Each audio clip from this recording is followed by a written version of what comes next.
Welcome to Fort Worth Innovates, a show about innovation, research, entrepreneurship, and startups in Panther City.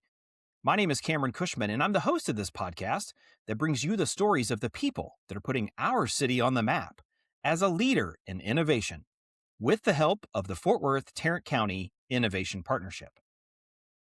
My guest today is Robert Bobby Ahdieh, Dean of the Texas A&M School of Law in Fort Worth, Texas A&M University's Vice President of Professional Schools and Programs, and Chief Operating Officer of the new Texas A&M Fort Worth campus.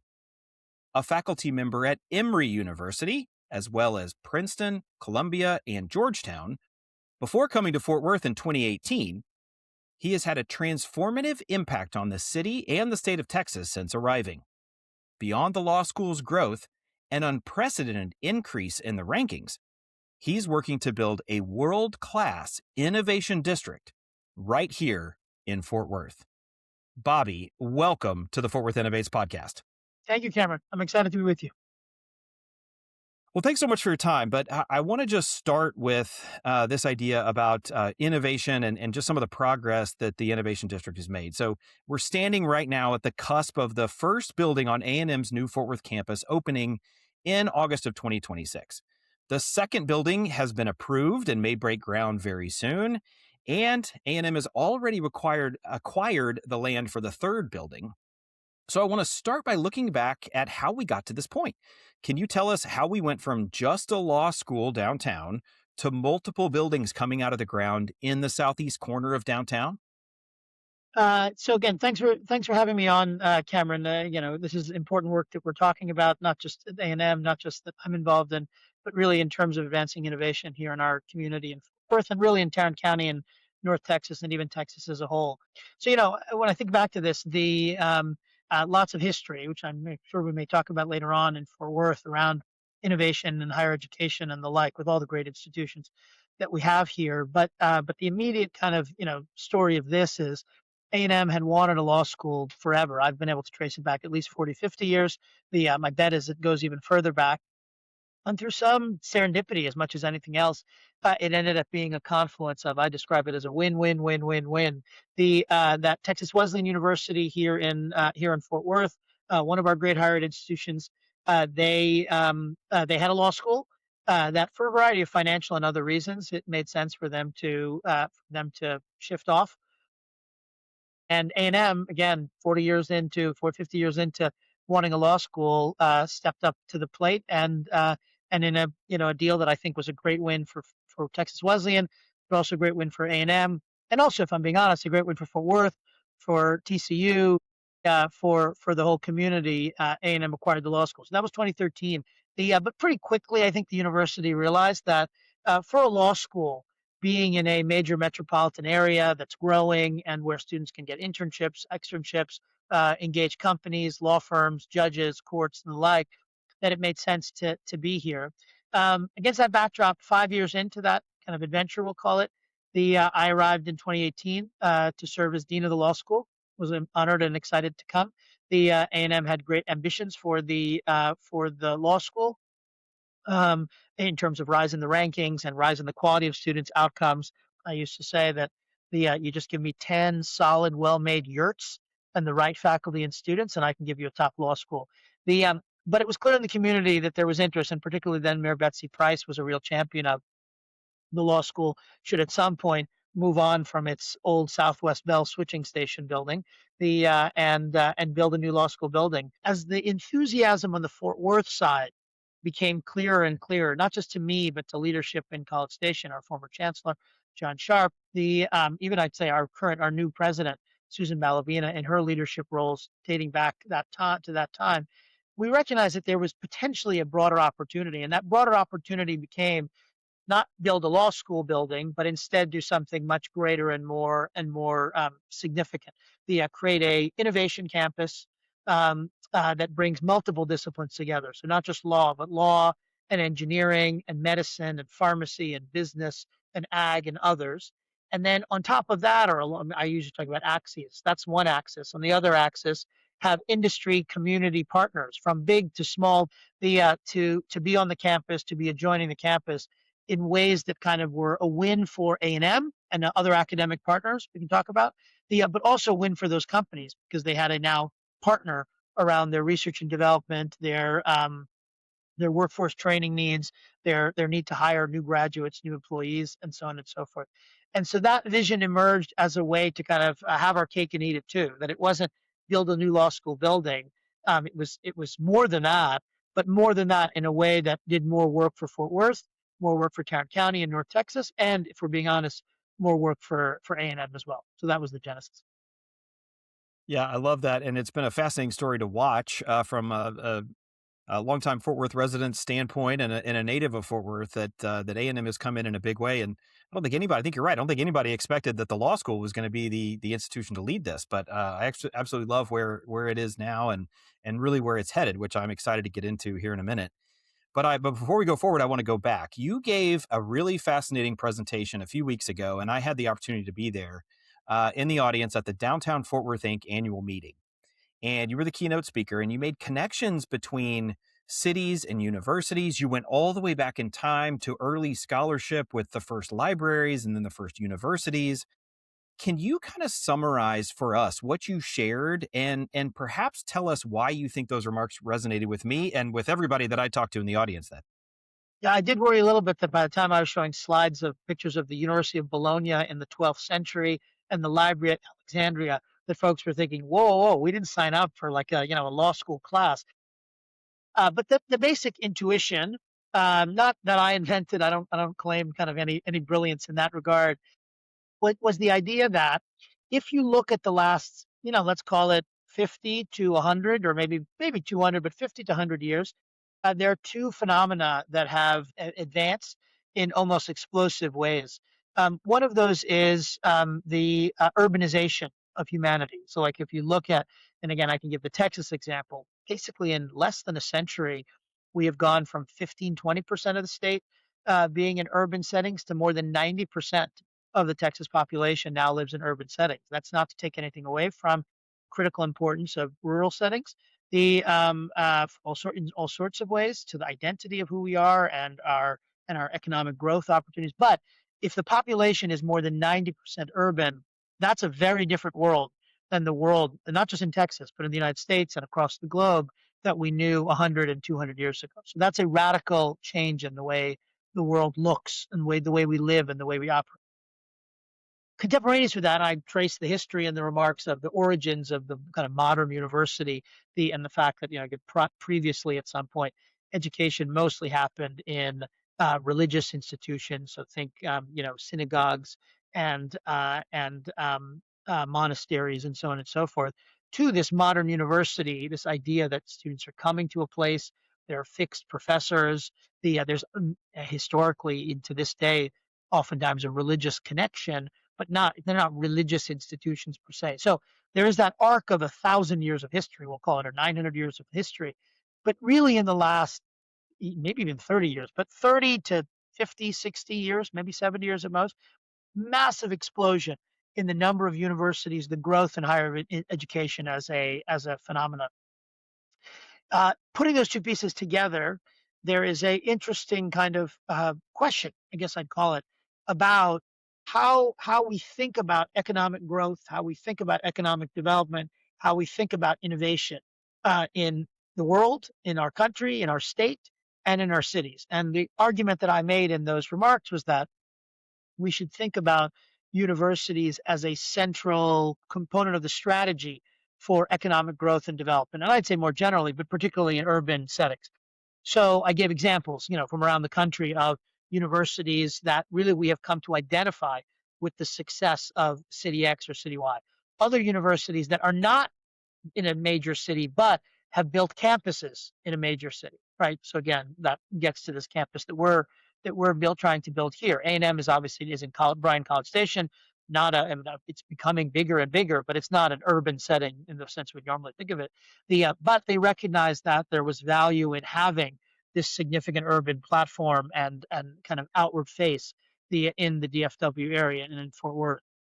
And so that was the talk, and I raised the possibility that Fort Worth, and not A&M alone, Fort Worth and all of our great higher institutes of higher education. So TCU, I mentioned already, Texas Wesleyan, UNT Health Sciences Center, Tarrant County College, UT Arlington, that all of these institutions together with the city could make, my conclusion was, make Fort Worth not only into a big city, not only into a great city, but into a leading city, into a city that, one of the, not 10 or 15 or 20, but one of the 2 or 3 or 4 or maybe 5 cities around the country that other cities look at and say they're doing it right. Like, what do we learn from Fort Worth, in order to foster the right kind of growth, the right kind of innovation, the right kind of opportunity for our citizens, for companies in the community. And Yeah, and I love that because it ended on such a high note. That kind of, shining city, an example city, a leading city. I thought that was so great that you literally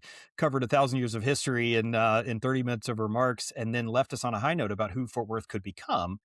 And as the chief operating officer at the new Texas A&M Fort Worth Innovation Campus, one of your responsibilities is going to be, what is the content of this campus? What does it look like? How does it work? Things like that.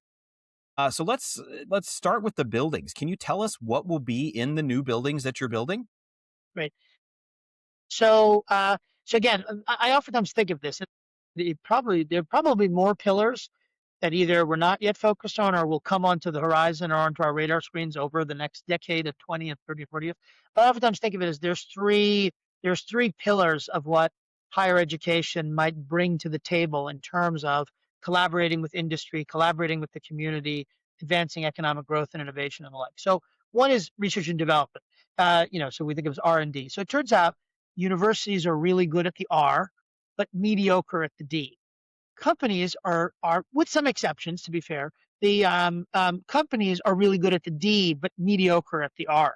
So if you could really create robust, deep, meaningful collaboration, you would have an engine of advancement in research and development that is, transformative. We wouldn't be the first to do that if we can pull that off here. Silicon Valley, though, is probably the prime example, right? I say Silicon Valley is a combination of, Stanford at the outset, but then Berkeley and other universities as well. A couple of big companies, National Semiconductor most significantly, and they had a bunch of people sitting in their garages, right? There's none of that we can't replicate here, right? But I can do others too. Kendall Square in Cambridge, Massachusetts, right across the river, Charles River from Boston. Similar kind of marriage of the two together, that like the R&D, they're different institutions, but they're so intertwined that MIT, Harvard, Boston University, Boston College, so on and so forth, are plugged in with industry partners in a way that creates an engine of R&D that wouldn't be there otherwise. So that's one pillar. Second pillar is workforce training. So in A&M's case in particular, A&M, about 500,000 people a year go through workforce training programs of the A&M system, which is A&M system is 12 universities, including College Station, but 12 universities and 8 state agencies. So 500,000 people a year across an incredibly broad array of workforce training opportunities.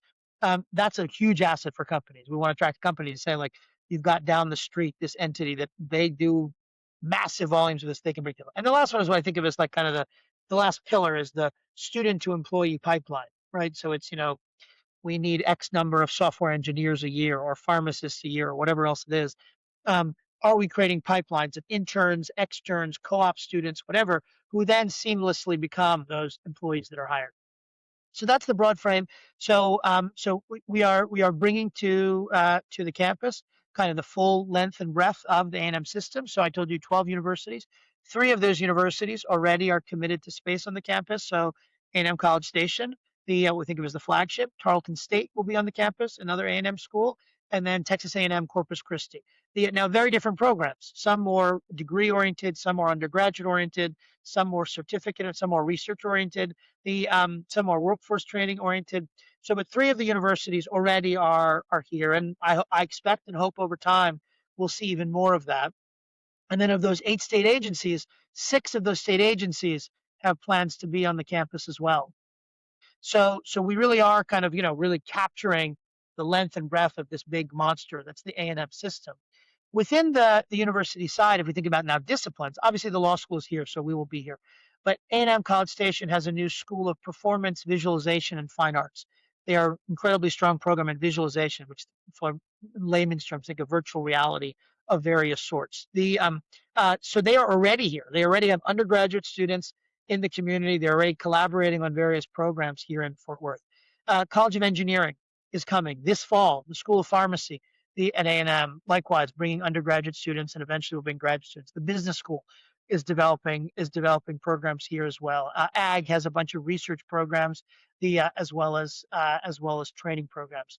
Also, the Tarleton State Medical Lab Sciences program will be here. They have nursing programs that they're going to have here on the campus, a biotech program that they'll do here, and then A&M Corpus Christi. To their credit, they won a big grant from the FAA around autonomous air transport and innovations in the technology. So think of air taxis, think about drone deliveries. So the FAA has provided some funding for that. A&M Corpus Christi is strong in that area, but the idea was to be in a major metropolitan area, so that will be based here on the campus, which will then foster other companies to say, we're going to move our business to Fort Worth. We're going to grow in Fort Worth because we want to be tied in with the research that's being done by that. It's called the CAT, CAAT.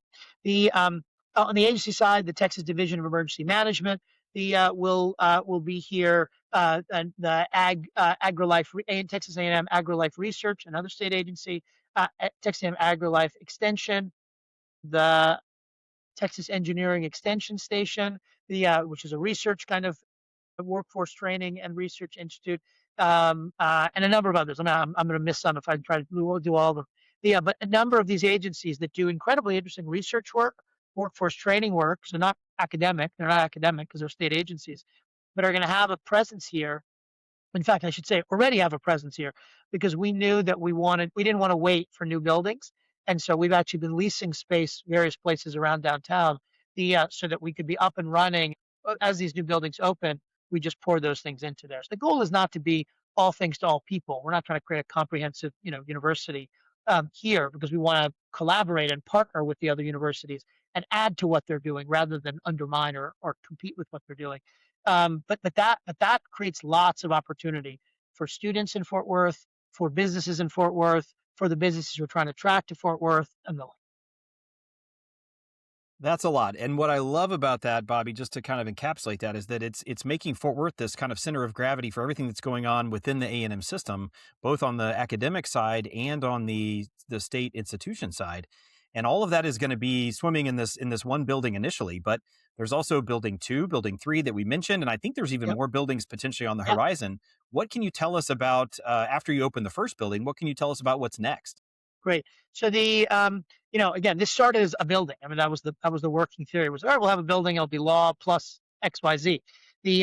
But as we kind of played things out, we realized that the demand and the interest, in College Station, as well as around the A&M system, was incredibly high. There was a recognition that having an urban platform, for the reasons we talked about earlier, would be incredibly valuable for a number of these agencies, for a number of these universities, for a number of these programs, for our students, for our faculty, for researchers. And so as folks kind of came out of the woodwork, for lack of a better word, to say, oh, I want to be there, or I need 5,000 square feet, or I want to do this, or whatever else it is, that progressively grew. So we have the first building, which we think of as an academic building. I mean, it's not. There will be there's a library, there's wet labs, there's dry labs, there's computer labs, there's manufacturing labs, literally metallurgic lab. I mean, so when I say academic, don't think of it as like just classrooms. We'll have that, but we'll also have all this other stuff in there too. But it's really intended for internal academic research, academic study, academic learning on the A&M side, A&M system side. So Tarleton will be there as well. The second building is what's called the Research and Innovation Building, and we call it Research and Innovation Building A, because that will eventually be Research and Innovation Building B, which will come a little bit further down the line. But so that building will be one where we really start to kind of, we'll have continued academic programs, but really the research projects and the collaboration around workforce training and around R&D with the broader community really begins to come to life and happen in the Research and Innovation Building, Building A. We built that building in kind of an unusual way. There's a 4 or 5 story parking podium at the bottom with a tower sitting on top of it. Tower A, eventually it'll be. That sets us up to then down the line build what we talk about as the 4th building, and I'll get to the third in a minute. The 4th building, which will extend that parking podium So again, it's all the ramps and everything are designed in a way that we can extend that parking podium and then build an additional tower on top of that. That tower could be 5 stories, 10 stories, or 30 stories, depending on what the demand is. I mentioned the example of Kendall Square in Cambridge, Massachusetts. It started off as nothing. I mean, basically MIT surrounded by a bunch of abandoned streets. It's now this booming high-rise metropolis because of the people who wanted to come in. I hope we see the same thing here in downtown Fort Worth.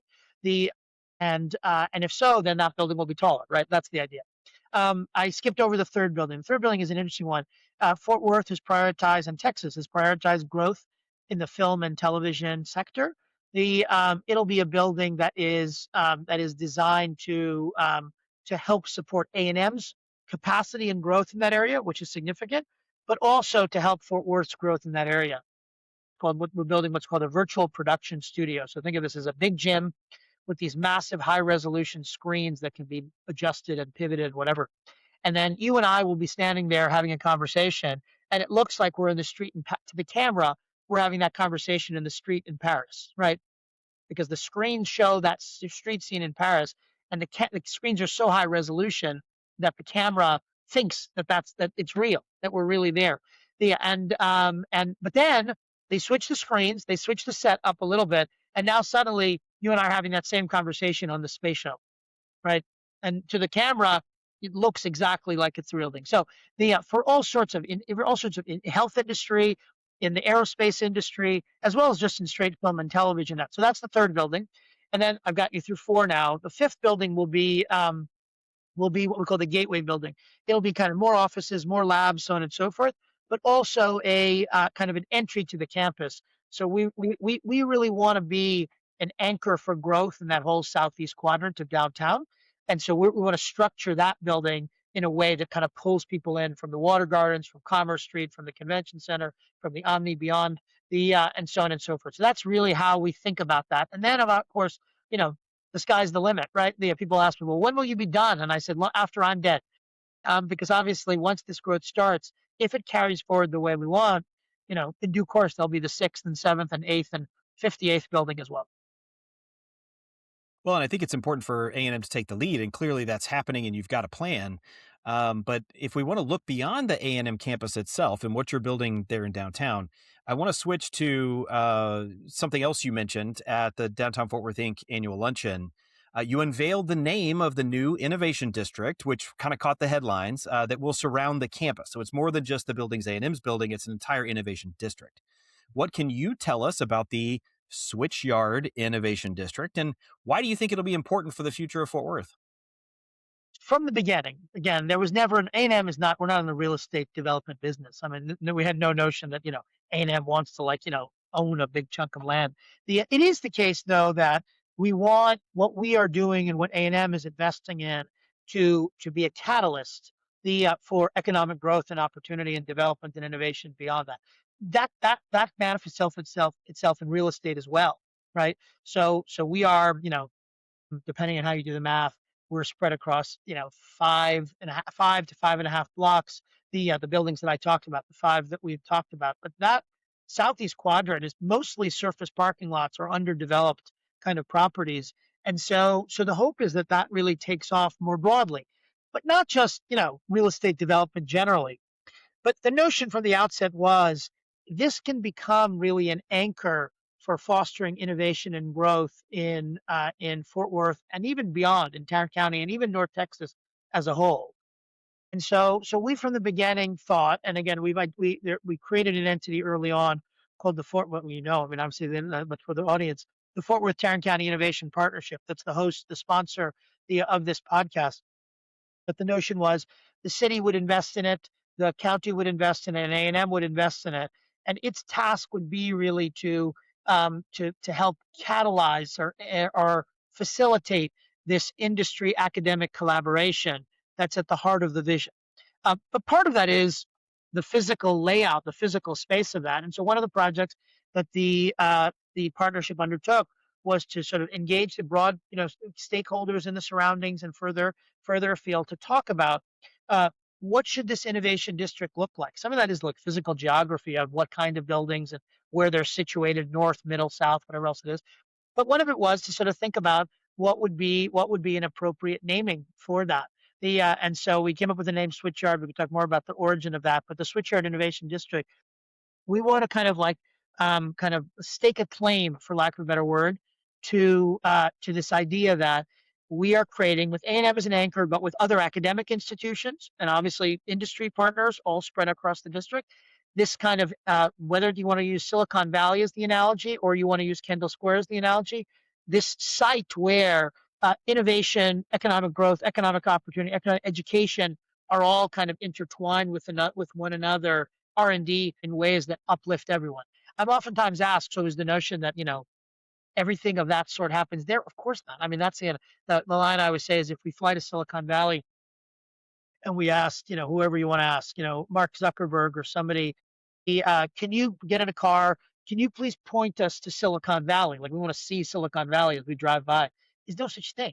Like, Silicon Valley consists of some stuff that happened at Moffett Field, some stuff that happened in Cupertino, some stuff that happened again in a bunch of garages, all that, right? That's what we want, right? But to foster that, to encourage that, to facilitate that in every single corner of Fort Worth and Tarrant County and North Texas, collaboration between higher education and industry and the community to foster economic growth, innovation, development is part of our fabric. It helps to have not even just one or more kind of centralized nodes where we can bring people together, bring companies together, bring institutions together, and say, this is an engine of activity happening in this place, this place, this place, and this place all around us. Very cool. Yeah, and I love that analogy that that what we're building is maybe going to look like Kendall Square or look like Silicon Valley, but it's going to be on Fort Worth's terms, and it's going to look like what we're building because of just the geography and the industries and things like that that are going to be here. And so much of it we don't know yet, which is super fun to be on the front end of. But I want to go back to the name. Tell me more about why the name was Switchyard. What does that mean, and why do you think it's significant in this area? So the first thing I'll say is, again, as we went through lots and lots of kind of dialogue and conversation and debate and discussion about possibilities, and got feedback from others and the other stakeholders again in the area as well. I'm a lawyer, and so my bias was to, like, all right, there's a magic bullet that if we just find the perfect name, everyone will immediately like, oh, that's it, and they'll understand it, whatever else it is. But at some point along the way, some of the folks who were helping us with this, Ken Schaefer and others here in town, pointed out that, like, all the names that Silicon Valley is not self-explanatory. It's not even really a valley, and Silicon is a pretty minor detail in the grand scheme of what happens there, right? Kendall Square, well, it's not even really a square, for being us, and Kendall, like, who knows who Kendall is, right? But these have come to have meaning, and so that was part of it, was that we said, like, all right, let's come up with something that's cool, that captures something of the spirit of what we're trying to accomplish with the district and in Fort Worth, but not get too caught up in the, like, what about this tweak? Like, so the two aspects of that. So first, we think of the district as being a place where we organize complexity, right? So again, one form of organized complexity is movement. Like, oftentimes if you think of like Spaghetti Junction, like you think of like these highways where that's organized complexity. I mean, it's crazy if you said, we're going to push in any minute, 1,000, 2,000 cars through a, quarter square mile space, you would say everyone's going to die, right? But you produce this incredibly complex thing, and everyone gets really on. Occasionally, there's a backup, especially if you're in Dallas. I love Dallas. But you organize that complexity. Where else do you see that? It turns out in a switchyard, in a rail switchyard, right? That's, again, if you actually see it, we have a couple of them here in Fort Worth. Obviously, there's lots all over the country. But what you're doing is you're bringing trains from literally every direction, from all over the country. They are coming and they're being shifted on the tracks to go the right way, right? And it's not even the whole train, it's individual cars are moving. So in some sense, that dynamic of movement, right? That dynamic of complexity, but the idea that, we can create structures and pathways and processes by which that can be channeled into the most productive impact for individuals, for institutions, for communities. That was really what kind of excited us, that moved us. And again, the fact that this summer we will celebrate 150 years since the railroad arrived in Fort Worth. given the importance of Fort Worth, if you think back to the history around the Chisholm Trail and so the importance of the history of Fort Worth, of rail yards, of the railroad, so on and so forth, capturing something of that was attractive as well. And the last piece was, again, we thought, we've got this incredible asset and place in the stockyards, and this is kind of like a natural complement, that there's the stockyards and there's the switchyards. And so the Switchyard Innovation District is what emerged out of that kind of that boil of all of those different factors. Well, and all you have to do is look out one of the windows of your brand new building, and you're going to see a ton of railroad tracks. You're going to see Tex Rail, you're going to see the TRE, plus Union Pacific and BNSF and all the other rail, private companies that are operating out there. Tower 55 is close, I know, which was a huge important switching station for the rail lines for many, many years and still is. Tower 55, since you mentioned it, very early on when I first started talking about the idea, someone mentioned to me, said, "Oh, well, you know about Tower 55?" And I thought, I don't even know what it's talking about. Is that a police thing or what is it? Yeah, and they explained it to me. I don't understand about railroads, so I still didn't know what the hell they were talking about. But I went actually online and I looked it up and I understood that literally a half a mile, maybe less, quarter mile from where I'm standing right now, the is Tower 55, which is one of the most significant, we'll call it regulators of both east-west and northwest rail traffic for the country. A quarter mile away, half a mile away. Built into that Tower 55 is some of the most expensive kind of data collection and equipment and relay and whatever else it is in the world. What I said early on was, I said, we are trying to build the Tower 55 of everything else, right? And so that, in some sense, to me, although I hadn't focused on it until you just said it, but like that, I guess, is a part of the natural extension of the Switchyard Innovation District as well. That, right, that is what we're doing, right? We are, in some sense, we want this site, this district, to really be a place where north, south, east, west, all directions, all over the world, all over the country, all over the world, and obviously all over the state, that people are coming together, are intersecting, are bouncing off of one another. And what comes out of that is all of this innovation and growth and opportunity. Well said. And Tower 55 is one of those things, I think we've all driven past it probably Yeah, 100 times, and you don't really yeah, know the story unless you yeah. Google it, unless you have done a little bit of homework and research. I But used to post pictures in my presentations. I'd put a picture up on the slide, and these are in Fort Worth. And I would say, "Does anyone know what that is?" And people were like, "Looks like a random little brick, weird shaped brick building." And I'm like, "Nobody knows what it is." Anyway, so yeah, no, that's fun. Okay, so you've told us about the history, you've told us about the present day of Tower 55 and the rail lines there.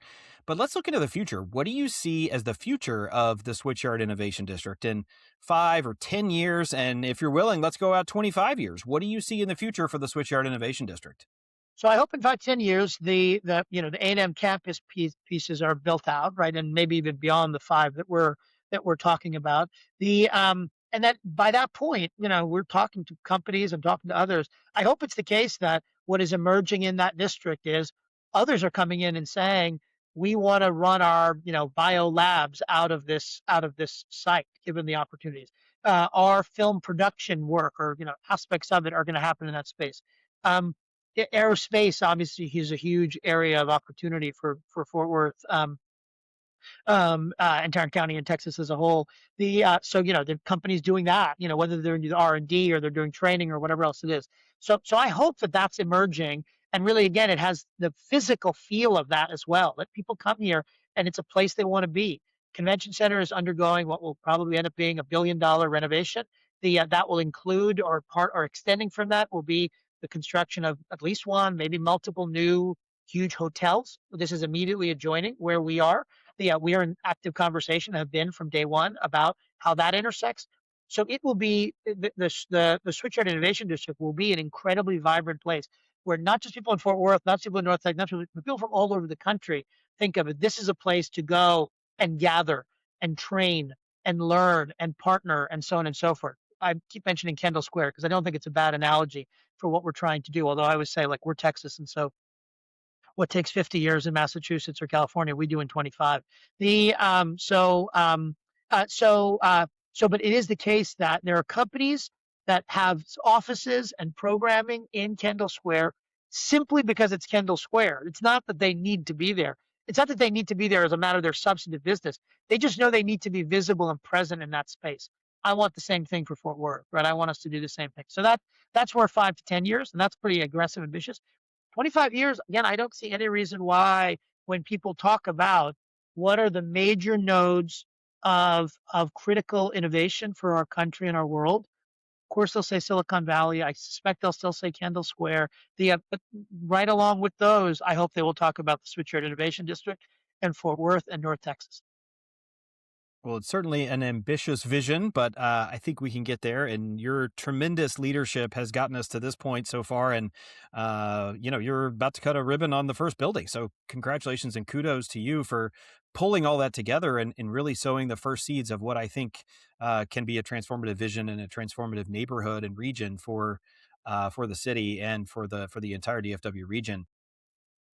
Thanks for listening. If you liked this episode, be sure to check out part 2 to hear the rest of the interview.